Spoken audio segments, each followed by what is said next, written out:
सभी साथियों को मेरा जोहार। आज बात करने वाले हैं टाटा स्टील के द्वारा जो नोटिफिकेशन निकाला गया है जेईटी को लेकर, इसके बारे में बहुत सारे बच्चों को लगातार मुझे इंस्टाग्राम और मेल आ रहा है कि भैया इसके बारे में एक वीडियो बना दीजिए। तो आज की वीडियो में बात करने वाले हैं नोटिफिकेशन के बारे में, अगले वीडियो में बात करेंगे फॉर्म भरने का तरीका के बारे में, ठीक है।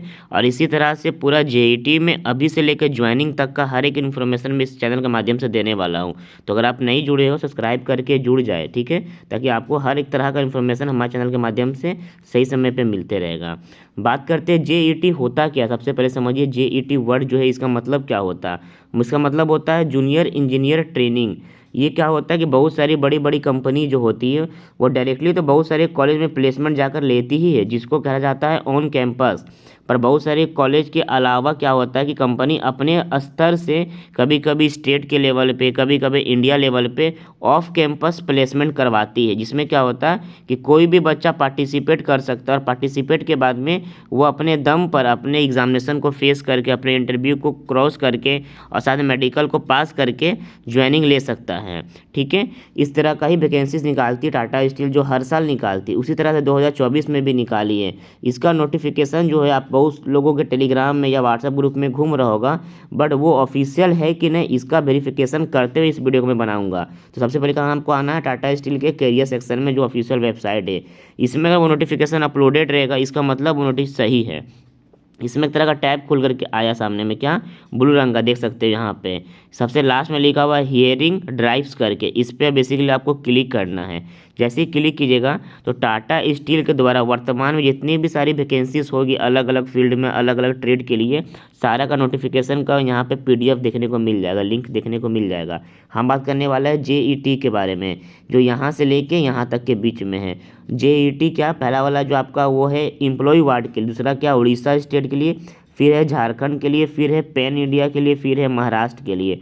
समझाते हैं सबसे पहले उड़ीसा, झारखंड, महाराष्ट्र तीनों का अलग अलग क्यों है। देखिए सारा जो टाटा जेईटी निकाला ना, ये पांचों जगह पांचों नोटिफिकेशन है, ये पांचों में सेम ब्रांच के बच्चों को मौका दिया, सेम कंडीशन से लिखा हुआ, सबका सेम तरीका फॉर्म भरने का, एग्जाम देने का, इंटरव्यू का और आपका मेडिकल का। बट क्या उड़ीसा, झारखंड और महाराष्ट्र जो दिया, इसका मतलब होता है कि जो आपको 12 महीना सबसे पहले ट्रेनिंग मिलेगा, उसके बाद में अगर आप ट्रेनिंग को सही से समझ लेते हो, सही से काम सीख लाते हो, वो कंपनी में आपको आपसे उस कंपनी को मदद हो सकती है, हेल्प हो सकती है, तभी वो आपको परमानेंट एम्प्लॉय बनाएगा। उससे पहले आपको 12 महीना का ट्रेनिंग करवाएगा। तो ये ट्रेनिंग क्या होगा, तो जो बच्चा उड़ीसा का होगा या फिर झारखंड का है या फिर महाराष्ट्र का है, इसके पास दो तरह से फॉर्म भरने का मौका। एक तो ये महाराष्ट्र स्टेट अपने स्टेट से भर सकता है, या फिर पैन इंडिया से भर दे, मतलब ऑल ओवर इंडिया के बच्चे की तरह ये भी फॉर्म भर दे। अगर ये महाराष्ट्र से ही भरता है फॉर्म, तो उस कंडीशन में जो 12 महीना का ट्रेनिंग होगा पहला साल का, वो उसके महाराष्ट्र स्टेट में होगा। अगर बच्चा झारखंड से फॉर्म भरता है अपने स्टेट से, तो उसका जो पहला साल का ट्रेनिंग होगा 12 महीने का, वो ट्रेनिंग की जो लोकेशन होगी वो झारखंड स्टेट होगी। बट ट्रेनिंग के बाद अगर आपको परमानेंट जॉब मिल जाता है, तो उस कंडीशन में आपको जॉब आपके स्टेट में नहीं मिलेगा, वो टाटा स्टील अपने सुविधा अनुसार, अपने रिक्वायरमेंट के हिसाब से, अपने पॉलिसी को मानते हुए वो आपको अलग स्टेट में ही भेजेगा। यही कंडीशन होता है। तो हम एग्जाम्पल में समझाने वाले एक नोटिस को लेके जो आपका झारखंड का है, यही नोटिस आपका उड़ीसा, महाराष्ट्र, पैन सबके लिए, अगर वो स्टेट के बच्चे देख रहे हैं तो वीडियो कंप्लीट देखिए, सेम नोटिस आपके लिए भी है, ठीक है। ये कब निकाला गया, ये निकाला गया 8 जनवरी 2024 को निकाला गया। क्या निकाला गया, junior engineer training JET 2024 batch, location Jharkhand, ठीक है। इसमें क्या कहा गया कि टाटा स्टील अभी क्या कर रही है कि यंग और ब्राइट डिग्री होल्डर और डिप्लोमा होल्डर के बच्चों को बुला रही है। कौन से ब्रांच के बच्चों को, तो मैकेनिकल हो, इलेक्ट्रिकल हो, इलेक्ट्रॉनिक्स है, इंस्ट्रूमेंटेशन हो, मेटलर्जी हो, केरेमिक हो या केमिकल या सिविल, अगर इस ब्रांच से आपने डिप्लोमा या बीटेक कर रखी है या फिर लास्ट ईयर में हो, तो इस फॉर्म को आप पार्टिसिपेट कर सकते हो। इस फॉर्म को भर के एग्जामिनेशन आप दे सकते हो। ये जेईटी जो होता है ना, समझिए सबसे पहले जेईटी क्या होता है। एक साल आपको ट्रेनिंग मिला 12 महीना का, 12 महीना ट्रेनिंग मिलने के लिए बहुत सारी प्रक्रिया को फेस करना पड़ेगा। ऐसा नहीं कि आप फॉर्म भरे मिल गया, फॉर्म भरिएगा, उसके बाद में आप सभी का एग्जामिनेशन होगा, एग्जामिनेशन जो पास कर जाएंगे जो बच्चे, उन्हीं का इंटरव्यू होगा, इंटरव्यू को जो फेस करके पास कर जाएंगे उनका ही मेडिकल होगा, और मेडिकल के बाद में ज्वाइनिंग होगा। तो आपके पास कंडीशन क्या क्या है कि अगर आपने क्वालिफिकेशन को देखते हो डिप्लोमा वाले, तो जो बच्चे 3 साल डिप्लोमा किए उन्हीं वही बच्चे फॉर्म भर सकते हैं, चाहे डिप्लोमा 3 साल का कर चुके हो या फिर कर रहे हो। जो बच्चे 2024 में पास आउट होंगे ये उनके लिए भी फॉर्म है, ठीक है। तो जो बच्चे 3 साल डिप्लोमा कर रहे हैं या कर चुके हैं 3 ईयर डिप्लोमा वो भर सकते हैं, जो बच्चे 4th ईयर बीटेक किए वो भर सकते हैं। मतलब 10th के बाद अगर डिप्लोमा की पढ़ाई कर रहे हो या फिर 12th किए भी होंगे बट आप 3 साल का डिप्लोमा कर रहे हो तो आप फॉर्म को भर सकते हो। मगर अगर आप लेटरल एंट्री चाहे डिप्लोमा या बीटेक किए हो तो आप फॉर्म को नहीं भर सकते। रेगुलर बच्चा होना चाहिए, लिखा हुआ यहाँ पे regular course, full time degree, समझ जाइए। और साथ में क्या कि कॉलेज AICTE UGC अप्रूव होना चाहिए, मतलब आप जिस कॉलेज में पढ़ाई किए हो या फिर कर रहे हो वो कॉलेज आपका AICTE या UGC से अप्रूवल में होना चाहिए। तो आप चेक कर सकते हो AICTE वेबसाइट में जाकर अपना कॉलेज का नाम लिख कर वो है कि नहीं, अगर रहेगा तो दिख जाएगा कि हाँ वो अप्रूव्ड है, ठीक है। फिर बात करते हैं कि जो 2024 में पास आउट होने वाले करंट ये लास्ट ईयर के बच्चे, उनको जब उनका सिलेक्शन हो जाता है तो उनको 31 अगस्त 2024 से पहले अपना सारा डॉक्यूमेंटेशन को दिखाना होगा, DV करवाना होगा, ठीक है। तो 31 अगस्त से पहले आपका सारा तरह का पासिंग, माइग्रेशन, लास्ट में से रिजल्ट मिल जाएगा, टेंशन वाली बात नहीं है। अब बात करते हैं मिनिमम क्वालिफिकेशन को लेकर। बहुत सारे बच्चों के मन में कन्फ्यूजन, क्योंकि मेरे वीडियो देखने वाले बच्चे बहुत सारे 2024 में जो पास आउट होंगे वो भी देखते हैं मेरे को, और जो 2022-23 में पास आउट हो चुके हैं वो भी देखते हैं मेरे वीडियो को, ठीक है। तो उनके मन में कन्फ्यूजन क्या कि ये परसेंटेज कैसे निकाला जाएगा।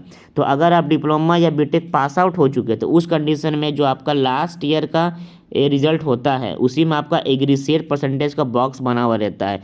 डिप्लोमा वाला क्या लिखा हुआ रहता है 5th + 6 डिवाइडेड बाई 2, और जो निकल कर आता है वही आपका एग्रीगेट परसेंटेज होता है डिप्लोमा वाला के लिए। अगर आप बीटेक वाले हैं तो आपकी या तो 8 सेमेस्टर का बेस निकाला जाता है आपका, क्या बोलते हैं, जनरल एग्रीगेट परसेंटेज, या फिर आपका भी लास्ट सेमेस्टर का होता होगा, लास्ट 2 सेमेस्टर का।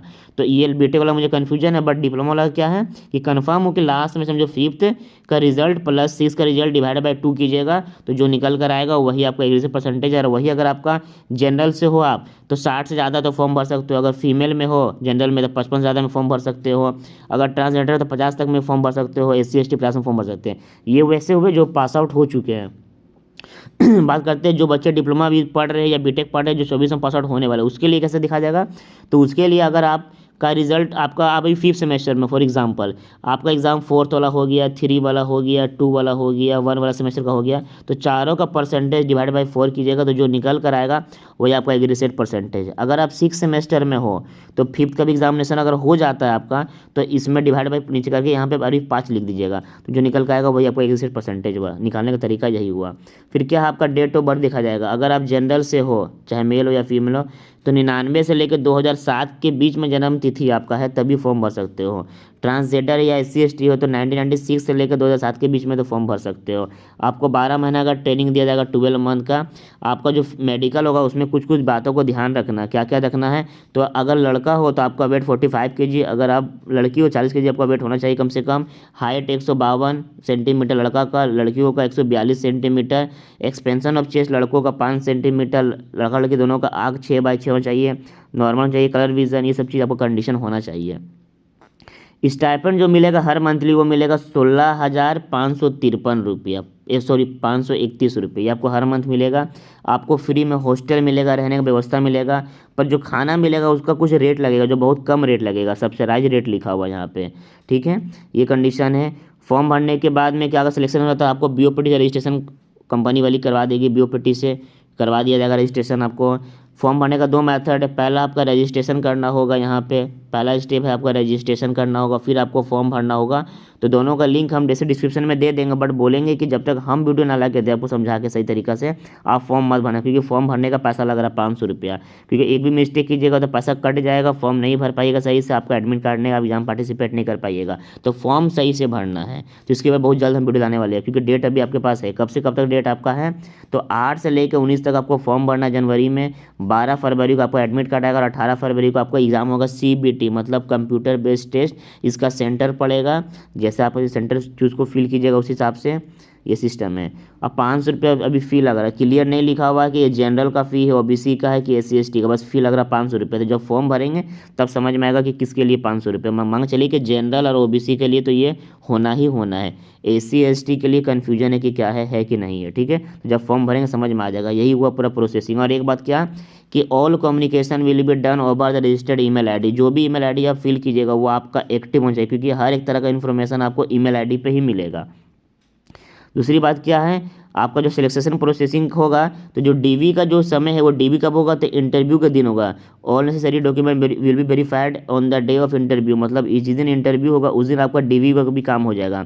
स्टेप्स क्या क्या होता है टाटा स्टील में जॉब करने के लिए? पहला तो आप फॉर्म भरें, उसके बाद में आप एग्ज़ाम में पार्टिसिपेट किए, एग्ज़ाम अगर पास कर जाते हो तो इंटरव्यू के लिए आपको ईमेल में मेल आ जाएगा। इंटरव्यू को पास कर जाते हो, इंटरव्यू ऑनलाइन नहीं होगा बल्कि ऑफलाइन होगा। इंटरव्यू पास कर जाते हैं उसके बाद क्या होगा, आपका मेडिकल एग्जामिनेशन होगा, मेडिकल पास कर जाएगा तो आपका सिलेक्शन का प्रोसेसिंग स्टार्ट हो जाएगा और आपसे काम कीजिएगा। टाटा बहुत बड़ी कंपनी, बहुत अच्छी कंपनी, इसमें जॉब पाने के लिए बच्चे को मेहनत करना पड़ता है। तो आप अभी से लेकर आपका जो एग्ज़ाम का डेट है 18 फरवरी, उससे पहले आप तैयारी में लग जाइए ताकि एग्ज़ाम को पास कर सके, क्योंकि इकलौता आप ही बच्चे फॉर्म को नहीं भरे, बहुत सारे बच्चे फॉर्म भरते हैं और बहुत कम पोस्ट है।